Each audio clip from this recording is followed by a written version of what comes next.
Okay, since I don't have any inspiration for videos, let's do some, get back onto my list of parables. Let's go back and let's do some parables. I'm gonna do 2 parable videos today because I found a couple of real good ones, and they actually apply to a lot of the stuff people have been talking about in their videos the last couple of days. And we're going to do this one is going to be workers in the vineyard, early and late, and it's in Matthew 20 verses 1 through 16. And then the next one's actually going to be, I'm going to do 2, but it's actually going to be 3 together. So you can see the world clock on the screen, and I put it up there to show you guys. I had a lot of people asking me questions about this. A lot of people, I still haven't gotten emails and comments yet, guys, sorry. Yesterday was a very long day. I'm pretty wiped out. I wanted to show you guys, and I wanted to reiterate the point that this clock is not accurate. Because a lot of people were like, well, how can you know that, you know, all 7s is going to be, well, I don't. That's the thing. You have to take into account mass deaths. You have to take into account abortions. You have to take into account, there's so many things you have to take into account for this number to be accurate. So there's no way this number can be completely accurate. Now, somebody had told me, well, I forget, somebody had asked something about it, about the number and how it is, and I told them, I was like, well, if you watch, sometimes this number actually goes backwards. If you watch it close enough, the last 3 digits, it'll actually go backwards sometimes. So this is just a rough estimate. This is just an average. So again, and I think it may have been people trying to say, well, so are you saying that when that happens, would that be date setting? Well, no, it's not date setting, because we still don't know the day or hour it's going to happen.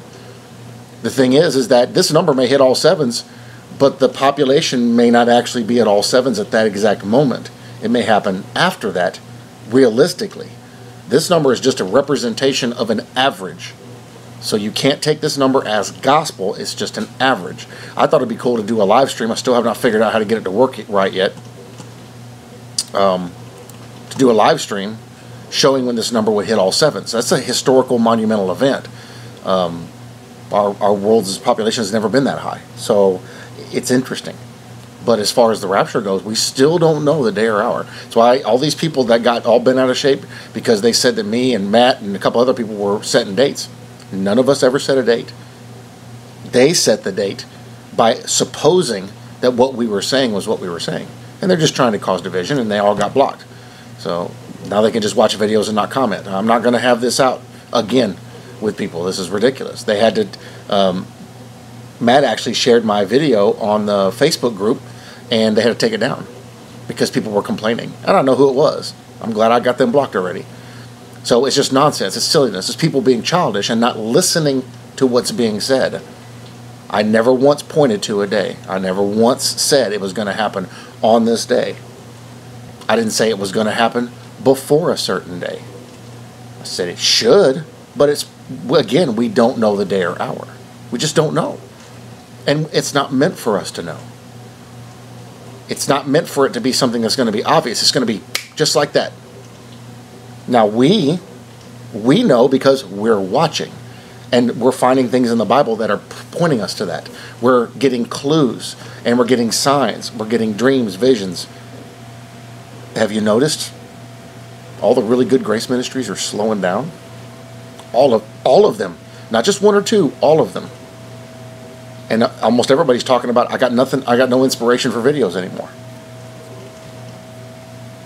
Just saying, guys. It's little evidences like that. And then still we've got, I was going to do headlines. I don't know if I'm going to do it.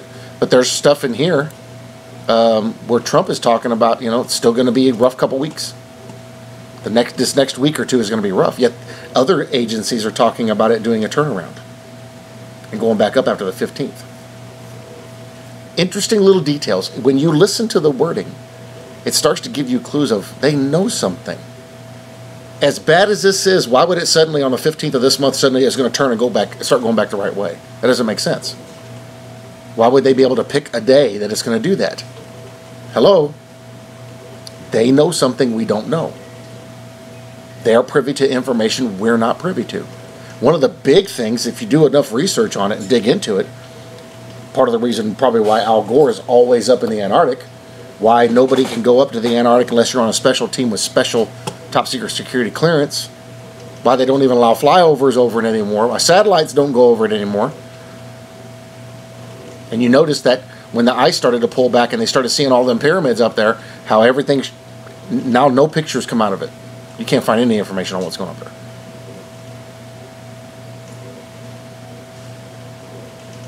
There's a high probability, and this is a theory that a bunch of people have, I tend to lean towards agreeing with it, that the 200 angels that did the thing that they did at Mount Hermon in the before time, when God said in the Bible He locked them in gloomy darkness and chains until the day of judgment, that's where they're at. They're up there locked into some fortress or something that was up there at that time. Now, of course, there's tons of other details you got to factor in and look at it, but there's a high probability that is exactly what they have, and these angels have been telling them things. We don't know. We do know that there's a heavy demonic influence and a satanic influence going on around in the world leadership and in most upper agencies, all your secret societies, all Luciferian. With that being the case, don't you think Satan's probably telling them some stuff? Hey, don't worry, when them Christians get out of here, I got you guys covered. Once we get them out of the way, you guys won't have nothing to worry about. We're going to have all the control. Why now do you suddenly see them starting to push for digital currency? Why now do you suddenly see them starting to push for it, kicking off the beast system? The Pope, I'm no longer the vicar of Christ. Really? That's the whole purpose for your job. Yet he's denying Christ. False prophet. Antichrist. Christ for the Antichrist. They're planning on doing an actual full ceremony, just like in the book of Ezra, on the altar on the Temple Mount in Jerusalem. They're ushering him in with blood. We have a peace agreement. It's not his. He has to ratify it. He has to reinforce it. But we have one. Several interesting individuals that I've been talking about a bunch. One in particular has been very vocal here lately, pushing for control. Guys, it's all coming to pass. So we have to pay attention to the little details. Not something like this number, that's cool to watch. But this isn't an indicator of when the rapture is going to happen. That's just cool to watch. And that theory that we all came up with, it was awesome. Hey, maybe it's because of the world population. But when this clock hits all sevens, that doesn't mean the world population is at all sevens. Like I said, it's figured on an average. Look at how this is climbing. Up, down, up, down, up, down. Jumps around, goes all over the place, pauses. We don't know when. So, we do the best we can with the information that we have. Everything else, we do on faith. With that being said, let's go into... There's a lot of people getting bent out of shape and getting offended by this. The Bible said it was going to happen. Everything that everybody is doing right now, even people that we thought were, really close brothers and sisters, are now suddenly turning on us. The Bible said that was going to happen. That doesn't mean they're unsaved, but it said that they would do that. Many would be offended, and the love of many would grow cold. This is why more than ever we have to hold on to what we have. We have to very viciously hang on to what we have, that no one take our crown. He said that for a reason. And I think there's a lot of people that are getting their crown taken away because they're getting caught up into fear and false understanding. This is why you must do your own studies. I cannot harp on this enough, and I'm going to keep harping on this until we're out of here. You must read for yourself. The Holy Spirit within you will talk to you and will either affirm what others are saying or will show you something new that's in there that will complement what others are saying. Okay. I actually have a phone call I have to make, so we're going to cover this, and then I got to make a phone call, and then I'll do another parables video. So this is going to be workers in the vineyard, the early and the late workers. We're in Matthew 20. Let me go ahead and cross that out. Put this away because I don't need it. All right. Matthew 20, verse 1. For the kingdom of heaven is like a landowner who went out early in the morning to hire laborers for his vineyard. So when you see for the kingdom of heaven is like, and you'll see that with a lot of the parables, think about what he's referring to. It's not referring to a guy who owns a vineyard looking for people to work for him. It's referring to people being saved. It's referring to salvation for everybody. So you have to look at it from the spiritual sense. Verse 2, now when he agreed with the laborers for a denarius a day, he sent them to the vineyard. So these are the early ones. And he went out about the 3rd hour and saw others standing idle in the marketplace, and said to them, you also go into the vineyard, and whatever is right I will give you. So they went. So he's going to pay them the same thing. Verse 5, and again he went out the 6th and the 9th hour, and did likewise. And about the 11th hour he went out, and found others standing idle, and said to them, why have you been standing here idle all day? They said to him, because no one hired us. He said to them, you also go to the vineyard, and whatever is right you will receive. Now listen to what he's saying here. What he's doing is he's referring to all the people from the very beginning who got saved all the way to the end who got saved. Not everybody can get saved at the beginning because not everybody was living at the beginning. This is what's called fair. You know, it's across the board fairness to everybody. Because it would be unfair for the people who walked with Jesus to be in a different position than the ones who came at the very last. Now, of course, those guys were picked, but I'm talking about the people that were saved during that time frame. That they would get something far greater than what the people down here during our time would get. We weren't born then. We couldn't get in there at the head of the line. So it's not a you get to be first type of deal. Listen to what he says here. That's what a lot of people try to do. Oh, it's a competition. No, it's not a competition. He said it's a race. And you run the race. You run the race not to win. You run the race to finish. Matthew 20, verse 8. So when evening had come, the owner of the vineyard said to his steward, call the laborers and give them their wages, beginning with the last to the first. So he's starting with the last person.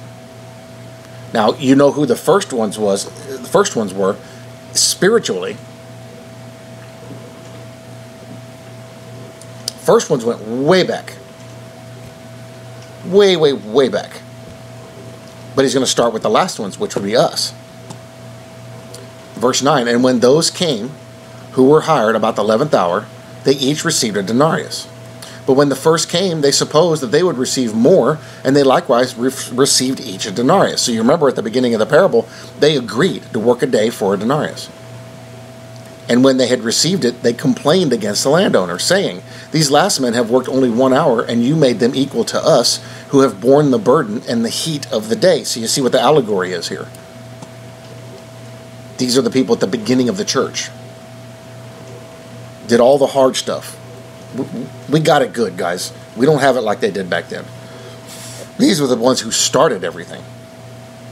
And they thought that they should be better. They should get more. They should be much more blessed than those who came at the last. But the thing is, the way back then it was easy to have faith. I mean, you had your life put on the line and everything, but they saw Jesus. They were close to it. Even the people, 300 years later were close to it. Many of them had many of the original writings.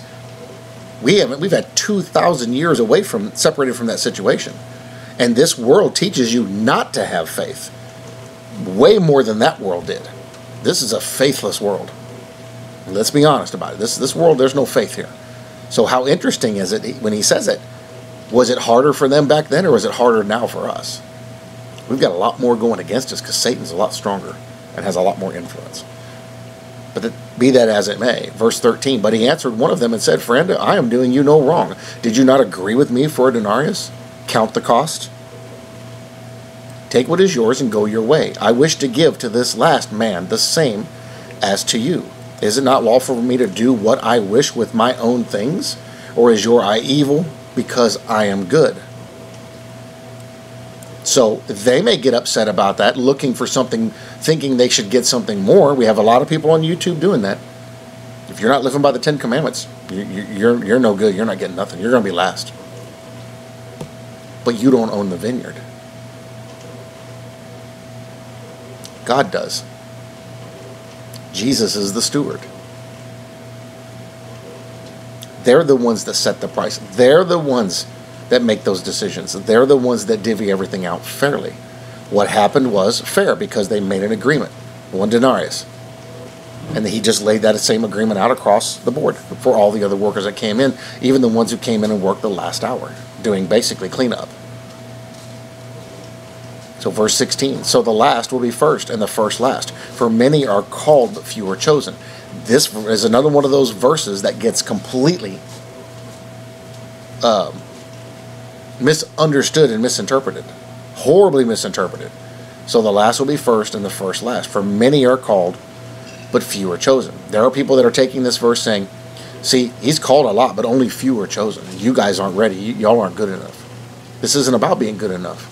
If this is about being good enough, then the guys at the beginning of the workday would have gotten more than the guys at the end of the workday. But what did he do? He put the last ones first, paid them first, and paid them equal wage for everyone that worked that whole day. Now think of it from the worker's standpoint. Wow, this guy paid us good. We only did work an hour. Let's see if we can come back and do some more work for him because he's so generous. The guy that owns the vineyard knows if I take care of my workers will come back to me. My workers will stay faithful to me. My workers will be honest. I have to be fair across the board. If he divvied it up unfair, he would have lost a bunch of workers. They'd have been like, I'm not going to come back for a mite or 2 mites for an hour's work. I want a whole denarius, you know. So when you look at the allegory of this, look at this as hinting at. This doesn't put anyone from 2,000 years ago ahead of anyone now. We're all the same. We're all across the board the same. Now, everybody has different positions. We'll know that when we get there.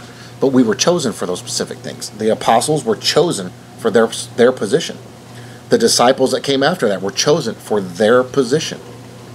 And on and on and on. We got a lot of people now who are trying to claim a position they don't have. That's why he says, be humble. Don't think of yourself more than you should. That's called being full of pride. But there's a lot of people doing that. They think they're greater than they should be. They think they're better than other Christians. None of us are better than another. None of us. See, that's where love comes in. No matter what position your brother is in, you still love him. So when you read through this, this is all that's referring to, is that we are all equal from 2,000 years ago to now. When we get on the other side, we have positions he's chosen us for. We have specific things he's chosen for us to be. And that's what's going to happen. But we all get the same glory. We all get the same grace. And we all get the same salvation. Nobody gets more salvation than another. Nobody gets more saved than another. But listen to some people on YouTube, that's what you think. Or here now Facebook. A lot of them have left YouTube and gone to Facebook because they can stir up more trouble. But to hear them talk, that's exactly how it is. You got to be good enough and to earn more. There's only one person that calls for that, and that's Satan.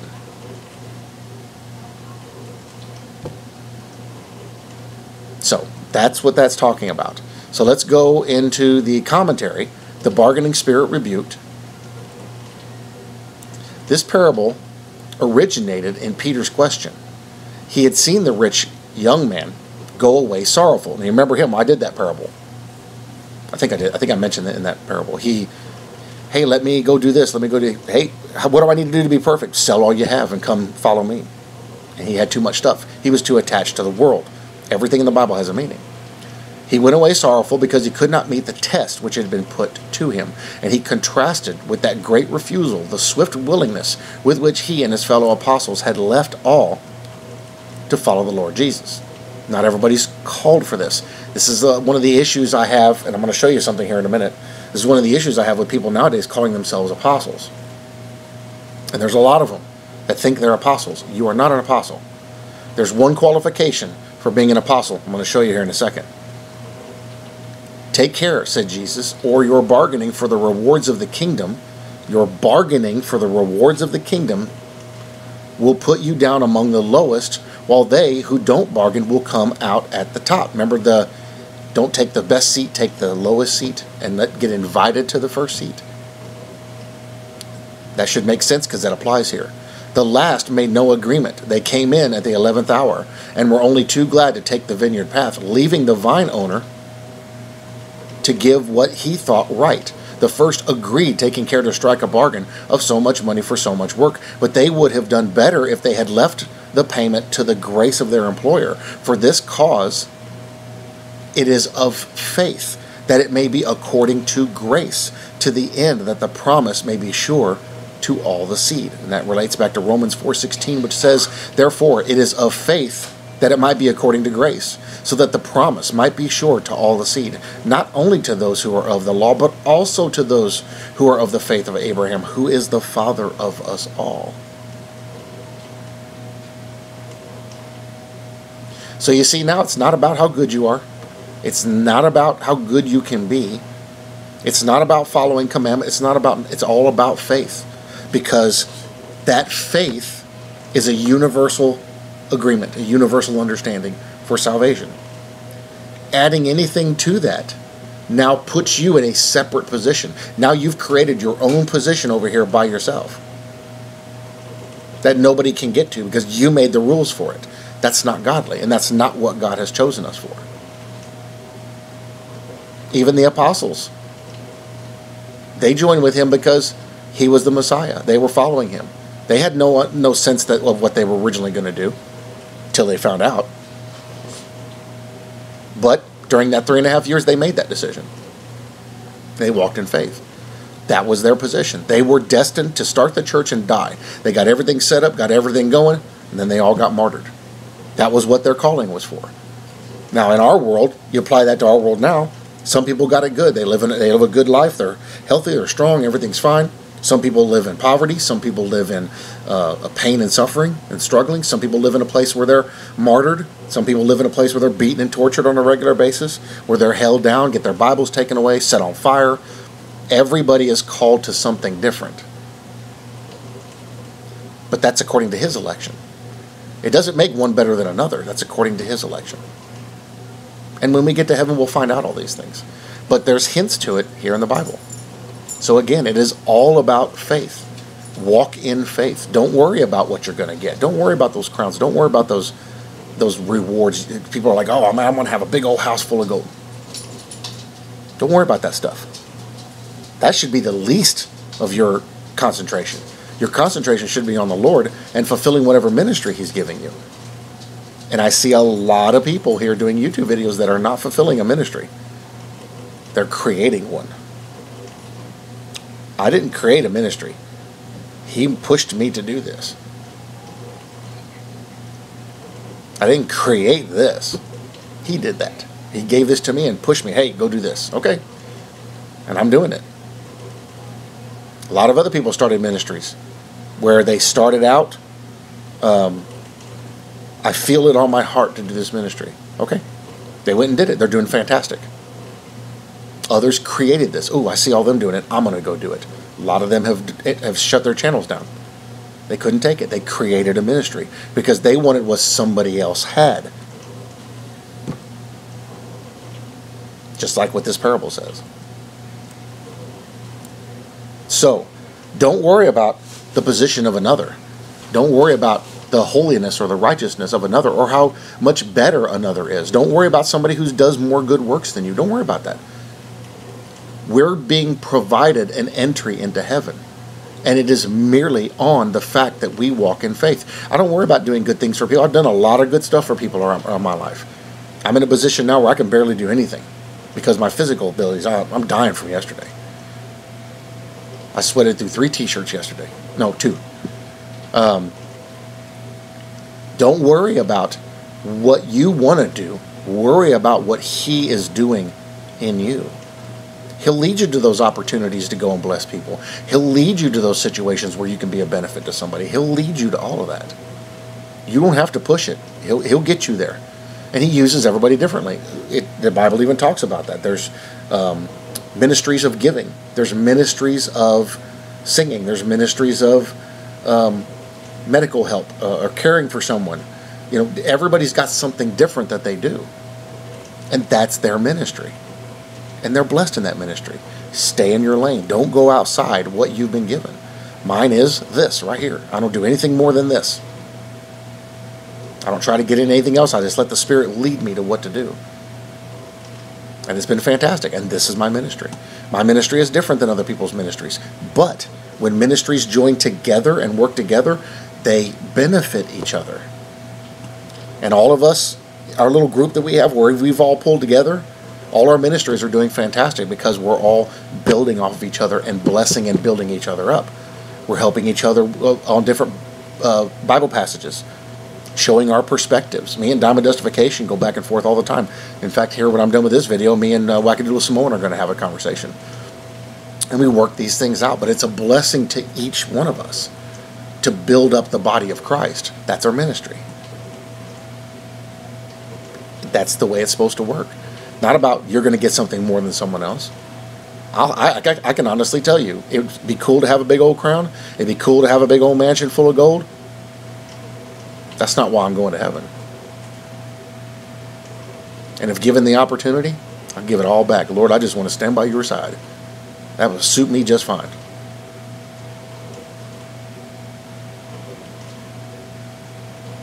Stand by his side and serve him for all eternity. That's all I want. Everything else is just frosting on the cake. And the cake is awesome because that salvation is amazing. You can't possibly top that. So that's what this is all about. Is don't worry about being first. Just worry about getting there. You try to be first, you're going to wear yourself out in the first beginning part of the race, first third of the race. That's where a lot of people fall away. They try so hard they wear themselves down. They kill themselves and then end up getting offended and walk away. Don't do that. Just walk in faith. Let him lead you. You'll be amazed at how much more peaceful everything is when you just let him lead you. He's got this. Trust him. If you say you trust him, prove it. Show it. Trust him. Okay, that's the laborers in the vineyard, another parable. So I'm going to do my conversation, and then I'm going to get back and I'm going to do another one. And it's two together, but it's actually going to end up being three. It's a whole chapter in Luke. And that one's pretty interesting because it shows this. It talks about the same thing from three different perspectives. And it's pretty interesting, pretty neat. All right, love you guys. See you in the next one.